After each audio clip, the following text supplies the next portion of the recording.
Well, I'm out for another late afternoon walk here in Pflugerville, Texas, and I thought I'd try something a little different today.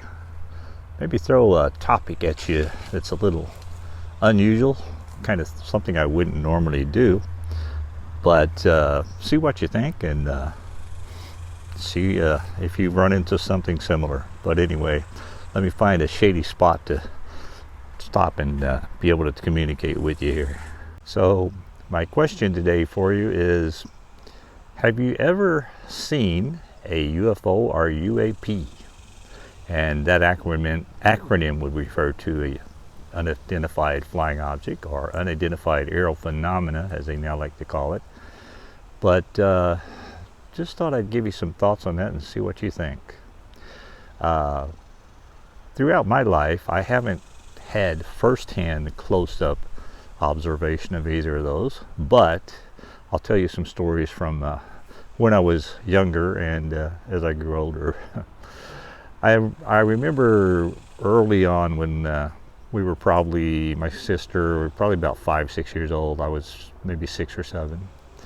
We were driving home down a gravel road around Greeley, Missouri, back to the farm, and my dad slowed down in the car and he told my mom, "Look over there. Look at what is that?" And off to the left, over a hilltop, was some kind of object fairly slowly going through the sky, and didn't look like an airplane. I remember that.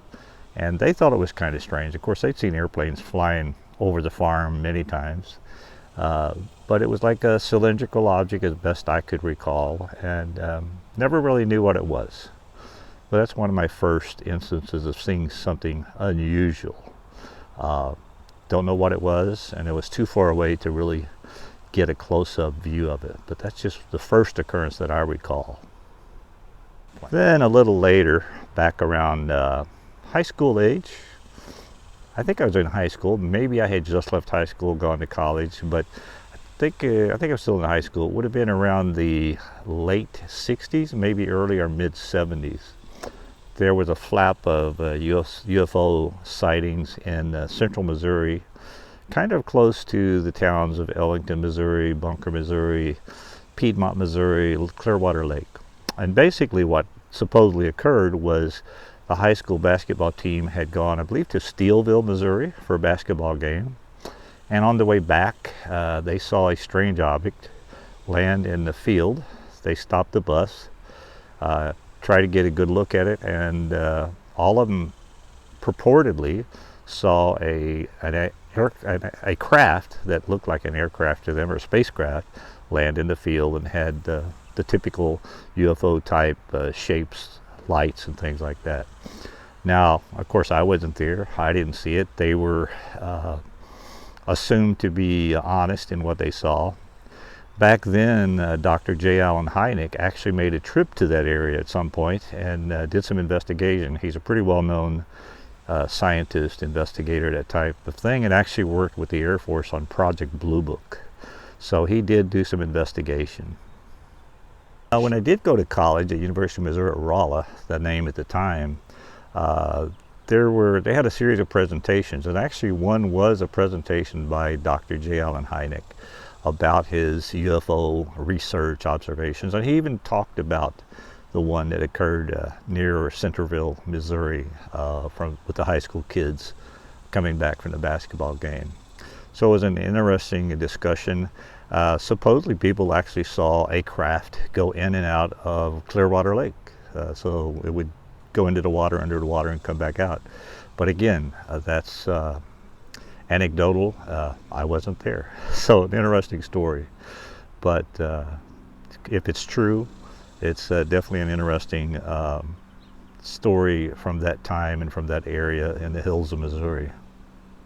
I later learned another story, and this is from my sister's best friend in the hills of Missouri, a good friend of mine as well. But they had a slumber party one evening with several girls at her little house located in the hills of Missouri out on a farm. And supposedly what they observed was, after dark in the house, they apparently saw a bunch of lights flashing and wondered what it was, and all of a sudden a gush of mud and water came rolling toward and into the house.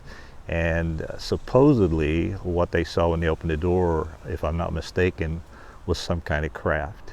But that's all they knew. And as she tells the story, it's told as an honest story, and I don't have any reason to disbelieve her. But again, I wasn't there, and there's very little information other than that part of the story. So who knows?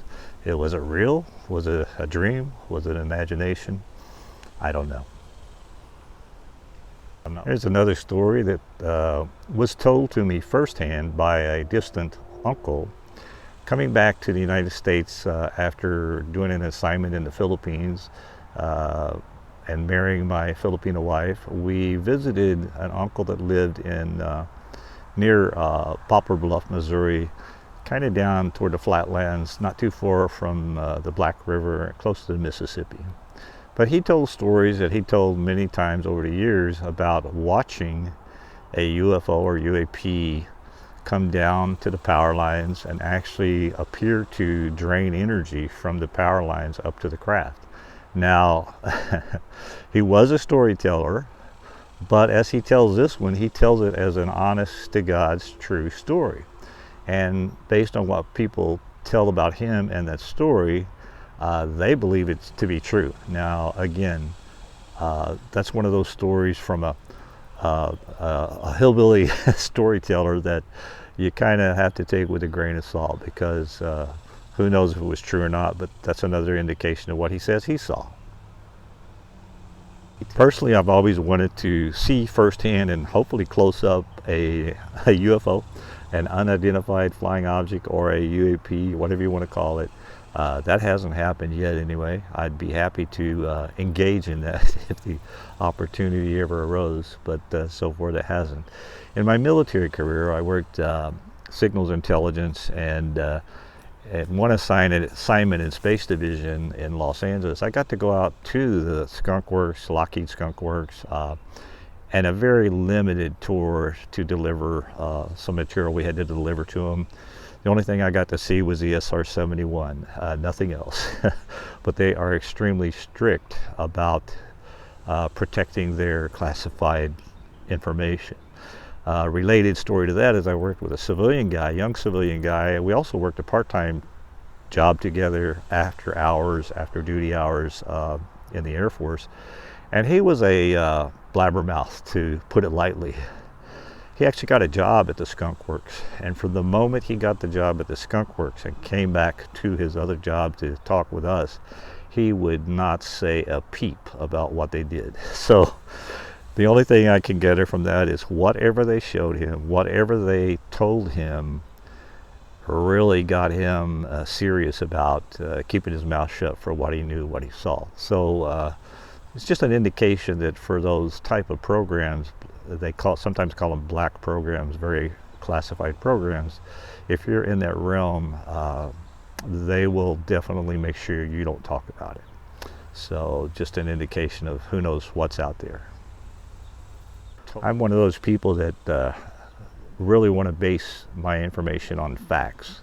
So I'm not a big conspiracy theory kind of guy. I want to see facts. I want to at least know the information is from someone reliable that relies on facts instead of conspiracies. And so you have to be careful what you believe and what you don't believe. Again, I'd love to see one of these UAPs up close in action, but that may never happen during my lifetime, but I'd sure look forward to it if it did. So anyway, let me know what you think. Have you seen one? Would you like to see one? Heck, I might even take a trip in one if they give it to me, but who knows until we actually see what we see.